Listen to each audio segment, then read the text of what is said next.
오늘 보실 말씀은 구약성경 368면에 사사기 5장 19절부터 31절 말씀까지를 제가 한 절 읽고 여러분들 한 절 읽고 교독하며 읽도록 하겠습니다.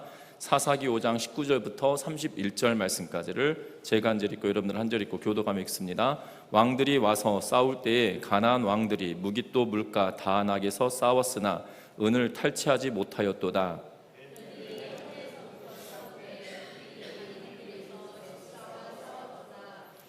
기손강은 그 무리를 표류시켰으니 이 기손강은 옛 강이라 내 영혼아 내가 힘있는 자를 밟았도다.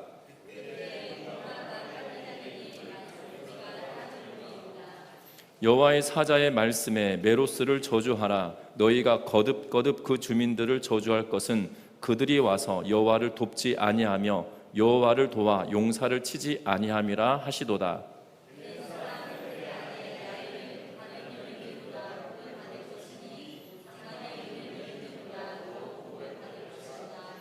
시스라가 물을 구하매 우유를 주되 곧 엉긴 우유를 귀한 그릇에 담아 주었고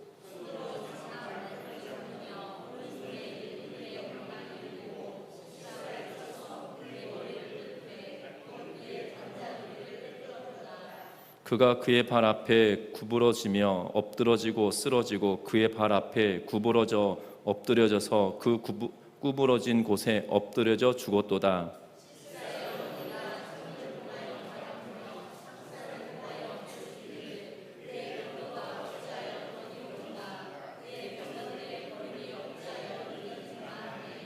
그의 지혜로운 시녀들이 대답하였겠고 그도 스스로 대답하기를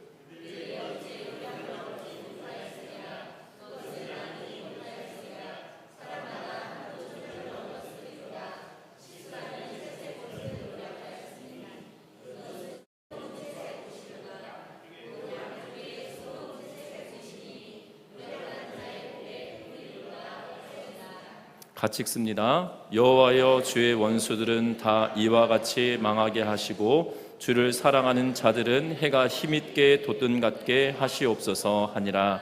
그 땅에 40년 동안 평온하였더라. 아멘. 우리 서로 인사 나누고 말씀 나누겠습니다. 사랑하고 축복합니다. 고대 로마의 희극 작가인 테렌티우스는 수많은 이 명언들을 남겼습니다. 그가 남긴 명언들 가운데 유명한 것 중에 하나는 이것입니다. 나는 인간이다. 인간에 관한 일이라면 무엇이든 남의 일로는 여기지 않는다라고 이야기합니다. 그래서 인간에 관한 일이라면 무엇이든지 남의 일로는 여기지 않는다라고 하면서 내가 인간이기 때문에 내가 인간이기 때문에 다른 사람들의 일을 그냥 남의 일로 여기지 않고 내 일처럼 여긴다라는 의미겠죠. 또 하나는 현인에게는 한마디면 족하다라는 말이 있습니다. 그가 남겼던 명언인데요. 이 현명한 사람에게는 수많은 설명이 하는 것이 아니라 딱 한마디가 이 상황을 바꾸기도 하고 그리고 때로는 환경을 바꾸기도 하는 그런 모습을 보게 됩니다. 그런데 이 사람이 했던 말 중에 가장 이 마음에 드는 것 중에 하나가 뭐냐면 사랑하는 사람끼리의 싸움은 사랑의 갱신이다라고 남긴 말이 있습니다. 갱신이란 말이 무엇입니까? 그것은 다른 것이 아니라 고쳐서 새롭게 한다라는 그런 의미를 가지고 있습니다. 그래서 사랑하는 사람끼리 싸우는 것은 사랑의 갱신이다라는 말을 남김으로 사랑하는 사람끼리의 싸움은 사랑을 더욱 돈독하게 만드는 것이다 라는 의미가 있을 뿐 아니라 때문에 이 갱신되어지는 것이기 때문에 막무가내로 싸울 것이 아닌 뭘 해야 되냐면 전략과 전술이 필요한 것을 이야기하고 있는 것을 보게 됩니다. 비슷한 속담으로 우리나라에도 이러한 말이 있죠. 부부싸움은 칼로 뭘 벤다고 이야기합니까? 물 벤다라고 이야기합니다. 그런데 우리나라 속담이 진짜 무섭습니다. 왜냐하면 물을 베든 칼로 한다는 거죠. 그래서 남자가 칼을 뽑았으면 뭘 썰어야 된다? 적어도 물을 썰어야 된다라고 표현을 합니다. 그러니까 왜 이렇게 칼을 좋아하는지는 잘 모르겠지만 이 극단적인 상황을 이야기하고 있는 그러한 모습인 것처럼 보여집니다. 그래서 부부싸움은 칼로 물베기라고 하지만 왜 칼을 들어야 되는지는 잘 모르겠어요. 부부싸움에 칼을 들어야 될 필요가 있을까 싶습니다만은 하여튼간 그렇습니다. 그래서 제가 이 내용들을 보다가 이 서천일보에 기록된 이 기고자가 이런 말을 남겼는데요. 333 법칙을 지키면 부부싸움도 면할 수 있다라는 이야기를 합니다. 333 원칙이라고 하는데요, 세 가지씩을 세 개를 묶어서 333이라고 하였는데, 첫 번째 세 가지는 뭐냐면 서로 건드리지 말아야 할 것이 세 가지가 있다라고 말합니다. 하나는 배우자의 집안에 관한 이야기를 하지 말아라 라고 말합니다. 그리고 또 하나는 과거의 이야기를 하지 말아라 라고 이야기하고, 또 하나는 배우자의 단점을 건드리지 말아라 라고 이야기합니다. 그리고 하지 말아야 될 세 가지가 있는데요, 폭력을 행사하지 말아라, 욕을 하지 말아라, 기물 파손을 하지 말아라 라고 이 서천일보에 기록하고 있는 기고자는 말합니다. 그리고 꼭 해야 될 세 가지가 있다라고 말합니다. 첫 번째는 싸우다가도 멈춰야 될 때 잘 멈춰야 된다라고 이야기합니다. 선을 넘지 말라라는 의미겠죠. 또 하나는 잘 들어주라 라고 이야기합니다. 그리고 싸움에는 반드시 화해하라 라고 이야기하고 있는 것을 보게 됩니다. 이 333 원칙을 잘 숙지하고 지키면 부부싸움도 싸움이 아닌 사랑의 갱신이 될 것 같다라는 생각이 들어집니다. 모든 싸움에는 그래서 싸움에 정석이 있고 전술이 있고 또한 전략이 있는 것을 보게 됩니다. 여러분들, 우리는 그래서 싸울 때 그냥 막무가내로 싸우면 반드시 집니다. 반드시 지거든요. 그래서 싸울 때도 이 머리를 잘 써서 싸워야 머리를 잘 쓴 사람이 승리하게 되는 것을 보게 됩니다. 그래서 저희 어렸을 때 땅 따먹기를 하더라도, 여러분 땅 따먹기 아시나요? 바닥에 큰 원을 그려놓고 조그만 돌멩이를 튕겨서 몇 번 안에 자기의 집 안으로 들어오면 땅을 먹는 거. 그래서 땅을 어떻게 많이 먹느냐에 따라서 승패가 좌우되는데, 이 아이들의 땅 따먹기조차도 전략과 전술이 반드시 필요하거든요. 그래서 자기의 집 안으로 들어오게 하는 방식도 있겠지만, 또 하나는 이 룰 가운데 여러분들도 기억하시는지는 잘 모르겠습니다만은, 돌을 튀겨서 몇 번의 그 경계선, 내 집이 아닌 경계선에 딱 맞닿도록 만들면 땅을 더 훨씬 많이 갖게 되어지는 경우도 있거든요. 그래서 전략과 전술이 땅 따먹기 안에도 필요하다는 겁니다. 그런데 싸움에는 그렇게 다 정석이 있다는 거죠. 오늘 성경에 말씀하고 있는 것도 그 전투에, 싸움에 정석이 있음을 이해하게 하고 있는 것을 보게 됩니다. 우리의 인생이라고 하는 것이 어떻게 보면 전쟁이라고 할 수 있을 텐데요, 그 앞에 놓여있는 싸움에서 정석과 원리가 있는데, 우리보다 강한 세상을 상대하면서 반드시 우리가 알아야 될 정석이 있고 원리가 있다는 걸 기억하면서 이 원리를 깨우치고 세상에 나아가 승리할 수 있는 우리 모든 성도님들 되시기를 주의 이름으로 부탁드립니다. 오늘 먼저는 19절 말씀에 이렇게 기록합니다. 19절 말씀을 읽어봅니다. 19절부터 22절 말씀까지 읽어볼까요? 왕들이 와서 싸울 때에 가나안 왕들이 무깃도불가 다안하게서 싸웠으나 은을 탈취하지 못하였도다. 별들이 하늘에서부터 싸우되 그들이 다니는 길에서 시스라와 싸웠도다. 기손강은 그 무리를 표류시켰으니 이 기손강은 옛 강이라 내 영혼아 내가 힘있는 자를 밟았도다. 그때에 분마가 빨리 달리니 말굽 소리가 땅에 울리도다. 아멘. 오늘 이 성경의 말씀에 보면 이 드보라와 더불어 바락이 전쟁을 치르는데, 이 전쟁에 대한 내용들을 노래로 불러서 말하고 있는 것을 보게 됩니다. 그런데 이 노래를 지어 부르는데 오늘 성경을 자세히 살펴보면 뭐라고 이야기하냐면 왕들이 와서 싸울 때라고 이야기하고 있는 것을 보게 되죠. 그런데 사사기 4장에서는 가나안 왕 야빈과 그리고 그의 군대 장관 시스라가 철병거 900대를 가지고 이스라엘 백성들을 유린하였다라고 이야기를 하고 있고, 그것의 기간이 굉장히 긴 시간 동안 있었다라고 이야기하고 있는 것을 보게 되어집니다. 그 기간은 20년이었고 20년 동안이나 고통받았다라고 이야기하면서, 그리고 드보라를 통하여서 바락에게 전쟁에 관한 이야기 그리고 승리에 관한 이야기를 전달하고, 그리고 바락은 드보라와 더불어 전쟁에 참전하고 있는 것을 보게 되죠. 그런데 오늘 성경이 이 사사기 4장에서는 이 가나안 왕 야빈 그리고 군대 장관 시스라, 그래서 가나안 왕 야빈과 더불어 시스라가 하나의 나라가 이스라엘 백성들과 전쟁을 하는 것처럼 여겨지는데, 오늘 노래를 통해서 보면 왕들이 전쟁을 하였다라고 기록하고 있는 것을 보게 됩니다. 결국 이 전쟁은 가나안 왕 야빈이 그 주변 국가들과 더불어 동맹을 맺고 이스라엘 백성들과 전쟁을 치루었다라고 이해하는 것이 더 맞는 것처럼 보여집니다. 여러분들, 이 이스라엘 백성들과의 전쟁에서는 가나안 사이에서 전쟁에서는 단순히 이때만 있지 않았다라는 사실입니다. 가나안 왕 야빈은 특별히 이 하솔에 거하고 있는 가나안 왕 야빈은 여호수아 때에도 이 전쟁을 치렀던 것으로 보여집니다.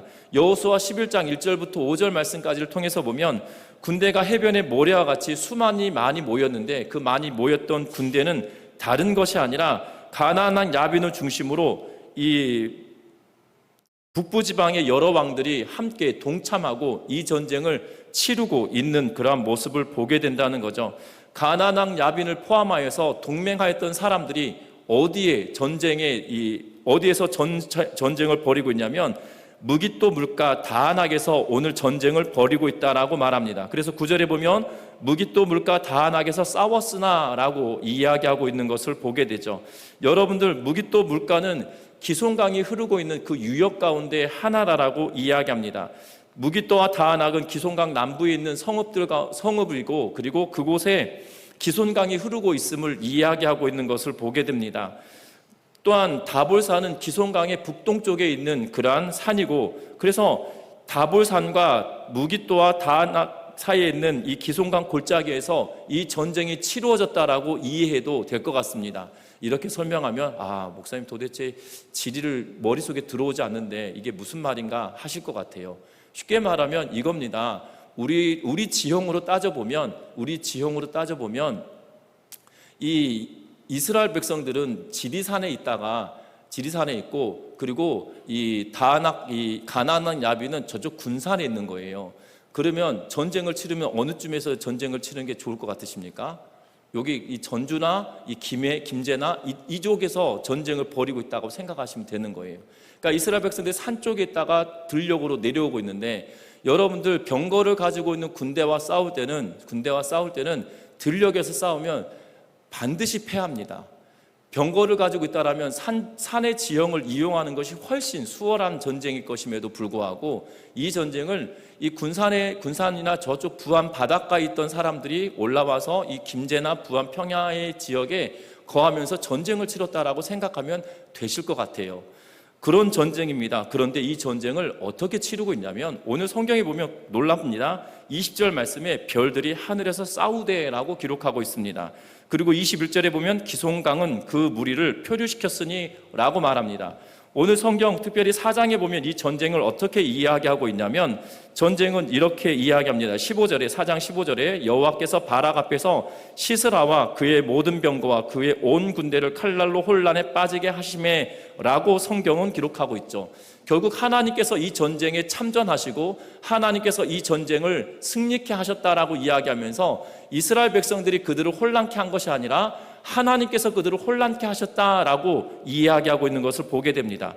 또한 우리가 방금 읽었던 5장 20절과 21절의 말씀을 통해서 보면 기손강에 뭐가 일어났다고 이야기합니까? 무리를 표류시켰단 말은 기손강이 범람했다, 물이 가득했다라고 이야기할 것 같습니다. 그래서 특별히 20절 말씀을 보면 이 신학자들이 뭐라고 이야기하냐면 이것은 노래이고 이 비유적인 표현인데 별들에 관한 이야기는 비에 관한 이야기다라고 이야기합니다. 다시 말하면 우리가 우기와 건기, 특별히 우리가 농사 지으신 분들은 이 24절기에 따라서 여러 가지 그 절기에 따라서 비가 내리고 아니면 뭐 개구리가 나오고 이런 이야기들을 하지 않습니까? 마찬가지로 이스라엘에도 별자리를 보면 비가 올 시기가 있고 비가 오지 않을 시기인데 비가 올 시기처럼 되었다는 거죠. 건기의 기손강은 마른 그러한 강입니다. 얕은 물가예요. 그런데 지금 강이 범람할 정도로 비가 많이 온 상태, 정말 이상기후로 인하여서 갑작스레 어려움을 당하고 있는 상태인 것처럼 여겨진다는 거죠. 뿐만 아닙니다. 오늘 5장 4절과 5절 말씀에 보면 여호와여 주께서 세일에서부터 나오시며 에돔들에서부터 진행하실 때에 땅이 진동하고 하늘이 물을 내리고 구름도 물을 내렸나이다. 산들이 여호와 앞에서 진동하니 저 신의 산도 이스라엘의 하나님 여호와 앞에서 진동하였도다 라고 이야기하면서 지금 이 전쟁의 양상은 하나님께서 기적과 같은 역사로 하나님께서 정말 있을 수 없는 일을 벌리시면서 비가 오지 않아야 될 때에 정말 어마어마한 비가 내려서 창수가 나게 하고 마차가 다니지 못하게 만들 뿐만 아니라 그것으로 만든 것이 아니라 땅을 진동시키시고 우레가 발하고 사람들이 깜짝 놀라 뒤집어질 만한 상황을 만드셨다는 거예요. 그래서 이스라엘 백성들이 전쟁에 참전하면서 이 가나안 왕 야빈의 군대를 혼란스럽게 만든 것이 아니라 하나님께서 그들을 혼란스럽게 만들어서 가나안 왕과 동맹하였던 많은 군대가 흩어지도록 만드신 것이 하나님의 역사였다라고 성경은 이야기하고 있다라는 사실입니다. 여러분들 분명한 것은 우리가 이 땅에 싸움을 싸울 때 하나님이 함께 하신다라고 하는 사실들을 명확히 알고 기억하시는 우리 모든 성도님들 되시기를 주의 이름으로 부탁드립니다. 우리의 눈에 보여지는 이 싸움은 우리의 눈에 보여지는 것이 다가 아니라는 거예요. 우리의 눈으로 보여지는 것이 다가 아니라 하늘 가운데 하늘의 싸움이 있다라는 사실이고, 이 하늘의 싸움은 반드시 하나님이 승리케 하심을 이야기하고 있다라는 사실입니다. 이 전쟁에 가장 최적화되어지는 상황이 어디냐면 바로 다윗과 골리앗의 전쟁일 것입니다. 여러분들, 우리는 이미 잘 압니다. 다윗과 골리앗의 전투는 안 믿는 사람들조차도 너무나도 잘 압니다. 그래서 축구 경기를 할 때 세계에서 가장 잘하는 2024년도 세계 랭킹 1위 국가와 대한민국이 이 축구 경기를 한다고 한다면 아마 이 신문 기사 오늘 저녁에 그 경기가 있다 그럼 오늘 아침에 이런 기사가 뜰 겁니다. 골리앗과 다윗의 싸움 이러면서 대한민국이 다윗이고 골리앗이 그 세계 랭킹 1위의 국가의 이름을 거론하면서 다윗과 골리앗의 싸움이다 이런 표현을 쓸 겁니다. 그러면 이 기자의 마음에는 뭐가 있는 거세요? 이 전력적으로 약하지만 반드시 승리했으면 좋겠다 이런 의미잖아요. 우린 이미 압니다. 안 믿는 사람들도 다윗과 골리앗의 싸움에서 다윗이 이겼다는 것을 다 알거든요. 그런데 다윗이 고백하고 있는 내용들을 잘 살펴보면 어떠냐면, 하나님이 내가 광야에 있을 때 들녘에서 양을 칠 때 곰이나 또한 범이나 또한 맹수들이 내 양을 채가면 내가 그것들과 싸웠다. 때로는 입을 찢기도 하고 돌로 그들을 때리기도 하고 빼앗겼던 것을 찾아오기도 하는 것들이 있었다. 그때마다 하나님께서 나를 도와주셨다라고 이야기하고 있죠. 그러면서 지금도 마찬가지다. 그때 하나님이 나를 도우셨다라면 지금도 나를 도우실 것이기에 만군의 여호와의 이름으로 내가 나아간다라고 하며 이 전쟁에 참전하는 것이 다윗의 믿음이었습니다. 우리들의 신앙의 여정도 똑같습니다. 어려움의 문제가 우리 앞에 도착할 때가 있습니다. 경제적으로나 때로는 사회적으로나 때로는 건강의 문제가 우리들에게 발생할 수 있습니다. 그러할 때마다 우리는 두려워할 문제가 아닌 하나님께서 나를 도우신다라는 확신을 가지고 담대하게 나아가는 믿음의 백성들 되시기를 주의 이름으로 부탁드립니다. 그런데 우리가 믿음으로 나아가지 못하는 이유가 무엇인가요? 믿음으로 나아가지 못하는 이유는 하나님께서 나를 도와주시고 나와 함께 하시고 함께 역사해 주셨던 그 기억이 없기 때문이죠. 그 기억이 없으니 하나님 의지하고 나아갑니다라는 말이 쉽게 나오지 않다라는 거예요. 여러분, 그 기억이 없다라면 지금부터 그 기억을 만드시면 되잖아요. 그런데 우리는 그 기억을 만들려고조차도 하지 않습니다. 하나님께 의지하면서 이 문제를 해결하려고 하지 않습니다.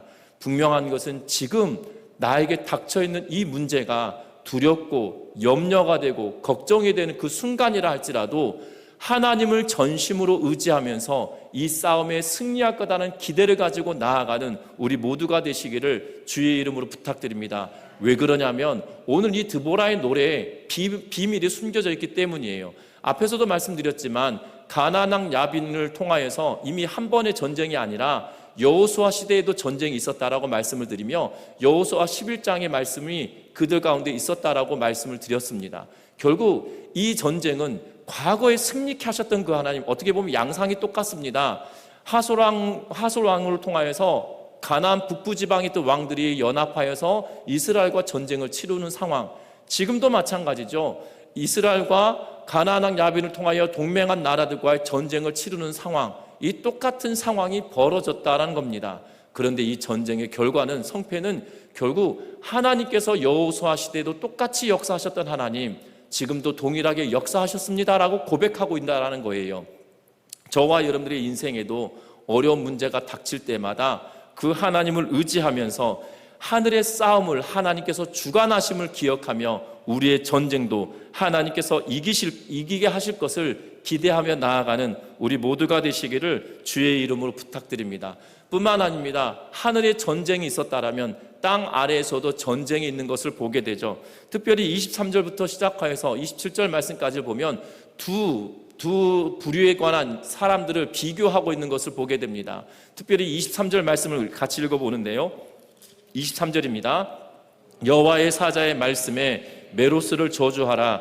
너희가 거듭거듭 그 주민들을 저주할 것은 그들이 와서 여호와를 돕지 아니하며 여호와를 도와 용사를 치지 아니함이니라 하시도다. 아멘. 오늘 본문에서는 메로스를 저주하라 라고 이야기하고 있는 것을 보게 됩니다.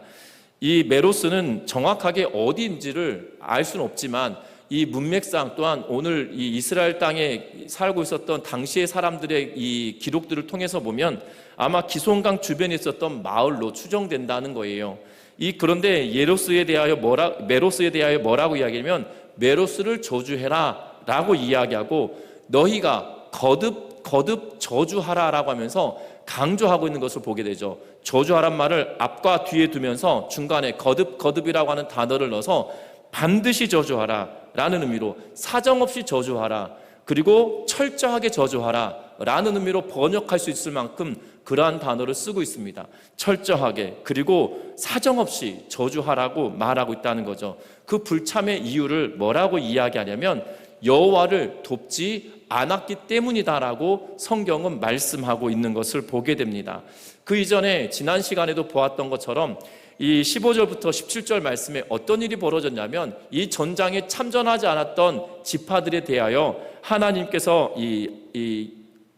드보라와 바락이 노래를 부르면서 그들을 꾸짖는 일들은 있었지만 저주하지는 않았거든요. 그런데 그들을 저주하라고 이야기하며 철저하게 저주하라, 거듭거듭 저주하라, 그리고 이 사정없이 저주하라고 이야기하고 있는 이유는 이 전장에 참전할 때 그들의 죄의 무게와 지금 메로스의 죄의 무게는 다르다라는 거죠. 이 메로스의 저주의 무게, 저주할 만큼 그들의 죄는 중한 것이다라고 이야기하고 있는 것을 보게 됩니다. 반면에 오늘 24절부터 시작해서 27절까지는 헤벨의 아내 야엘에 관한 이야기를 하고 있는데 이 야엘에 관한 이야기를 어떤 경우로 이야기하고 있냐면 칭찬하고 있는 것으로 보고 있어요. 어떻게 보면 메로스는 유대 이스라엘 백성들 가운데 한 마을로 추정되어지고 이 헤벨의 아내 야엘은 이방인이거든요. 특별히 겐 사람 미디안 사람입니다. 미디안 족속의 한 지파, 한 족속 가운데 겐 족속이라는 표현을 쓰고 있는데 이방인이거든요. 이방인인데 어떠합니까? 하나님의 전쟁에 동참하고 있다. 하나님의 전쟁에 동참하지 않았던 메로스는 저주하고 하나님의 전쟁에 동참했던 야엘은 칭찬하고 있는 그러한 모양새를 보고 있다라는 거예요. 여러분들 땅의 전쟁, 현상으로 나타난 일들이 있습니다. 이 전쟁을 우리가 어떻게 치료해야 되냐는 거예요. 여러분들 메로스는 하나님이 행하시는, 어떻게 보면 눈으로 보여지는 것은 이스라엘 백성들과 가나안 왕 야빈을 통한 동맹국과의 전쟁인데 눈으로 보여지는 것은 하나님이 확 나타나가지고 막 큰 칼을 들고 저 어렸을 때 아쿠아맨 영화 이런 거 되게 좋아했고 슈퍼맨 이런 영화 되게 좋아했거든요.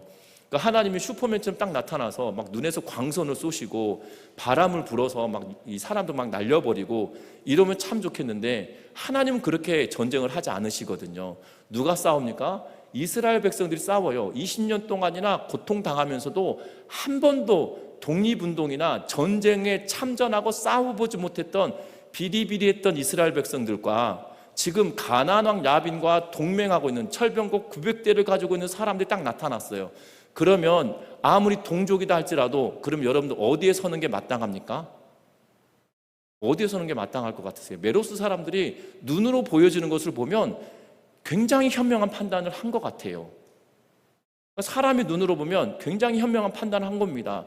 20년 동안이나 한 번도 전쟁에서 승리해보지 못하고 20년 동안이 고통당했어요. 20년 동안에 고통당했습니다. 그런데 지금 가나안 야빈을 위시하여서 동맹국가는 철병국 900대를 가지고 20년 동안 이스라엘 백성들을 괴롭혔을 뿐만 아니라 이 전쟁에서도 이길 것 같아요.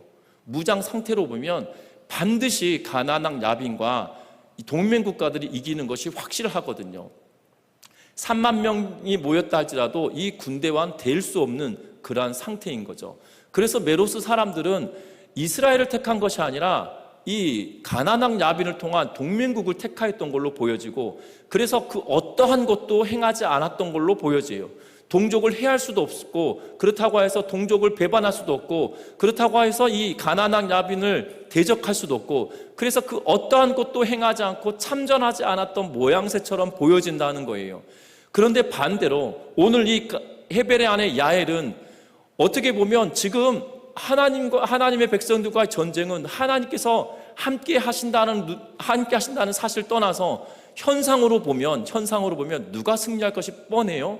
가나안 야빈과 동맹국들이 전쟁에 승리할 것은 뻔한데, 비록 지금은 시스라가 쫓겨온 것처럼 여겨지지만 어떻게 보면 이 전쟁은 다시 극복할 수도 있을 것 같은 상황인데, 이 겐 사람 야엘의 아내 헤벨의 아내 야엘은 어떻게 하냐면 이 장막 말뚝으로 그의 머리를 꿰뚫고 관자놀이를 꿰뚫고 있는 그러한 모습을 이야기합니다. 4장에서도 상세하게 이야기하였고, 오늘 본문 24절부터 시작해서 27절까지도 다시 한번 헤벨의 아내 야일이 어떤 일을 했는지에 대해 상세하게 말합니다. 더불어 27절 말씀 같이 한번 읽어볼게요. 27절의 말씀입니다. 같이 읽습니다. 그가 그의 발 앞에 구부러지며 엎드러지고 쓰러졌고, 그의 발 앞에 구부러져 엎드러져서 그 구부러진 곳에 엎드러져 죽었도다. 아멘.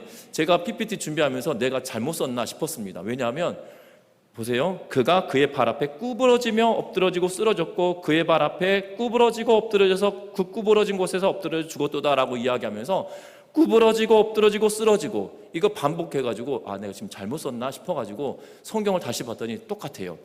그의 발 앞에서 구부러지고 엎드러지고 쓰러지고, 구부러지고 엎드러지고 쓰러지고, 구부러지고 엎드러지고 죽었다라는 표현을 쓰고 있습니다. 여기서 본문에서는 이 구부러지고 엎드러지고 쓰러졌다, 이 표현이 제일 중요하고 강조가 돼서 3번에 걸쳐서 반복하고 있는 거거든요. 다시 말하면 시스라가 완전히 패망하였다, 가나안 야빈이 완전히 패망하였다는 사실을 강조하고 있는 것을 보게 되죠.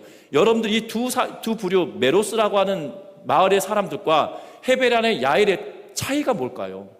눈으로 보여지는 것 똑같습니다. 눈으로 보여지는 똑같아요. 철병과 900대를 가지고 전쟁을 치르고 20년 동안이나 전쟁해서 맨날 패하고, 정말 어떻게 이렇게 표현하면 안 되겠지만 정말 어떻게 보면 연약해 보이는 이스라엘의 이 군인들이거든요. 그런데 두 사람의 차이가 있다는 거죠. 한 사람은 유대인이고 이스라엘 사람임에도 불구하고, 한 사람은 이방인임에도 불구하고 이 전쟁에 차이가 있다는 겁니다. 그 이유가 뭘까요? 그것은 여호와께서 이스라엘을 위한 약속을 하나님께서 지키실 거라는 확신이 있냐 없냐 차이라는 거예요. 헤벨 아내 야일에 관한 이야기를 할 때 4장을 한번 보셨으면 좋겠는데요. 4장에 보시면 성경은 이렇게 이야기합니다. 11절에 4장 11절에 모세의 장인 호밥의 자손 중 겐 사람 헤벨이 자기 족속을 떠나 게데스에 가까운 시아나님 상수리 나무 곁에 이르러 장막을 쳤더라 라는 표현을 쓰고 있는 것을 보게 되죠. 여러분들 4장 1절부터 시작해서 4장은 24절까지 이루어졌습니다. 그리고 이 전쟁에 관한 이야기를 하는데 11절에 딱 뭐라고 하냐면, 지금 어떻게 보면 이 중간 부위예요. 12절, 11절, 12절, 13절 이 중간 부분에 뭘 쓰고 있냐면, 지금 모세 장인 호밥의 자손 겐 사람 헤벨이 어디를 자기 족속을 떠나서 지금 옮겨왔다라는 이야기를 합니다. 이 표현을 어디다 써도 상관이 없냐면 17절 앞에다가 써도 상관이 없어요. 그렇지 않겠습니까? 앞에 이야기를 쭉 이야기하고 17절 앞에다 넣어도 상관이 없어요. 왜냐하면 시스라가 걸어서 도망가 있는데 그 도망한 곳이 겐 사람 헤벨의 아내 야엘의 장막으로 갔다라고 이야기하기 때문에 야엘을 설명할 때, 또한 헤벨을 설명할 때 그 이야기를 17절 앞에다 넣어도 상관이 없지만, 이 저자는 그것을 딱 떼서 어디다 넣냐면 이 전쟁의 가장 중심부에 두고 있는 것을 보게 되죠. 결국 뭐냐면 하나님의 약속이 얼마나 중요한지 우리에게 보여주고 있는 그러한 대목입니다. 메로스 사람들은 하나님의 약속을 받은 이스라엘 백성들이에요. 그런데 그 약속을 철저하게 무시하고 있는 것을 보게 되죠. 그런데 하나님의 약속을 받았던 겐 사람, 다시 말하면 이드로의 후손들 가운데 하나님의 약속을 받고 그 약속대로 이행되어져 가는 이스라엘 백성들의 역사를 지켜보았던 제3자들인 거예요.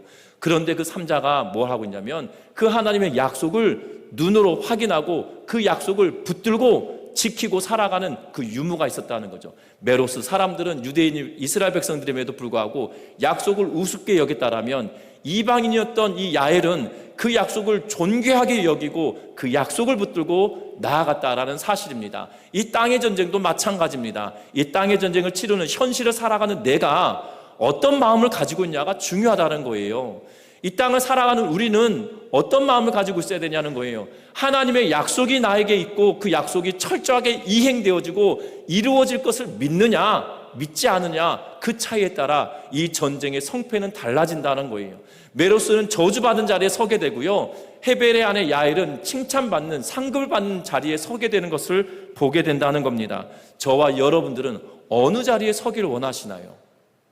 저와 여러분들의 삶이 하나님의 약속이 이루어진다, 하나님의 약속이 반드시 성취되어질 것을 믿고 확신하면서 믿음으로 나아가는 믿음의 백성들 되시기를 주의 이름으로 부탁드립니다. 뿐만 아닙니다. 오늘 성경의 말씀에 보면 한 어머니가 등장을 하죠. 그 어머니는 시스라의 엄마입니다. 시스라의 어머니가 28절에 보니까 같이 한번 읽어볼까? 28절입니다. 시스라의 어머니가 창문을 통하여 바라보며 창살을 통하여 부르짖기를 그의 병거가 어찌하여 더디 오는가, 그의 병거들의 걸음이 어찌하여 늦어지는가 하매. 아멘. 이 시스라의 어머니가 염려합니다. 왜 염려하냐면 왜 이렇게 안 올까? 전쟁이 끝났어도 진작 끝났을 텐데 왜 이렇게 오지 않을까라고 걱정하자 지혜로운 시녀들이 대답합니다. 뭐라고 대답하냐면 노량물을 얻고 돌아올 거다, 걱정하지 말라라고 이야기하고 있는 것을 보게 되죠. 채색의 꾸러미를 가지고 올 거다라고 이야기하면 말합니다. 그런데 결과는 어떠한 겁니까? 시신이 돌아오고 있다는 거죠. 그런데 반면에 또 다른 어머니가 하나 등장하죠. 우리가 성경 본문 보면 5장 7절 말씀에 보면 이스라엘에는 마을 사람들이 그쳤으니 나 드보라가 일어나 이스라엘의 어머니가 되기까지 그쳤도다 라고 이야기하고 있는 것을 보게 됩니다. 또 다른 어머니인 드보라가 이스라엘의 어머니가 되었다라면 적의 어머니였던 시스라의 어머니는 가나안의 왕 야빈과 하나님을 대적하는 자들의 대표성을 가진 자의 어머니인 것처럼 비춰지고 있다라는 거예요. 결국 이 하나님이 함께 하시는 전쟁은 하나님을 선택하고 믿고 나아가는 자들을 통하여 역사하실 뿐만 아니라 그에게는 어떤 이에게는 웃음을 주시고 어떤 이에게는 슬픔을 주신다라고 이야기하죠. 두 어머니였던 이스라엘의 어머니였던 드보라가 대변되어지는 이 이스라엘의 어머니에게는 뭐가 있습니까? 기쁨이 있고 전쟁에 즐거움이 있고 전쟁에 희열이 있는 거죠. 반면에 시스라의 어머니는 패전에 대한 슬픔과 아들을 잃은 아픔과 고통이 그에게 남겨져 있는 것을 보게 된다는 겁니다. 결과는 뭡니까? 말씀이 소유되어져 있느냐, 말씀이 없느냐 차이예요. 드보라는 하나님의 말씀을 붙들고 살아갔고 사사로 이스라엘 백성들에게 하나님의 말씀을 전하는, 말씀을 소유한 자였다는 사실들을 기억하셨으면 합니다. 우리의 신앙의 여정도, 이 땅의 삶을 살아갈 때의 싸움도, 때로는 세상의 환경과 다퉈야 되는 우리의 일상이 있다 할지라도 우리는 어떻게 그 일들을 대하고 있냐는 거예요. 싸움의 정석은 다른 데 있는 것이 아닙니다. 하나님의 일하심을 인정하고 하나님의 약속을 붙들고 하나님께서 함께 하신 하나님의 말씀을 내가 소유함으로 이 전쟁을 승리할 수 있다는 것을 기억하면서 날마다 이 전쟁에서 승리하는 은혜가 있으시기를 주의 이름으로 부탁드립니다. 우리와 이 전쟁을 함께 하시는 이가 하나님이시라는 사실이고, 이 하나님은 우리보다 앞서 행하시는 분이시며, 그리고 이 하나님은 우리로 하여금 선한 길로 인도하시는 분이시라는 사실을 기억하면서 이 전쟁의 효율적인 무기나 효율적인 전략이 아닌 하나님을 온전하게 믿고 의지하며 나아가는 우리 모두가 되시기를 주의 이름으로 부탁합니다. 효율적인 전쟁이다라면 철병거 900대를 가지고 있는 나라가 승리하는 게 맞아요.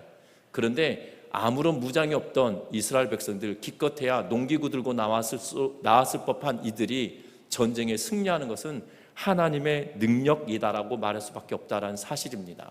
어떻게 보면 세상이 살아갈 때 전쟁의 무기가 우리에게 있지 않다 할지라도 우리에게 승리를 주시는 이가 하나님이시라는 사실을 기억하면서 하나님의 역사를 신뢰하고 하나님의 돌보심을 기대하고 하나님의 말씀을 소유한 자들이 그 하나님을 신뢰할 때 결국에는 승리의 웃음을 짓게 하신다는 사실을 기억하면서 믿음으로 끝까지 나아가는 우리 모두가 되시기를 주의 이름으로 부탁드립니다. 찬양하시겠습니다.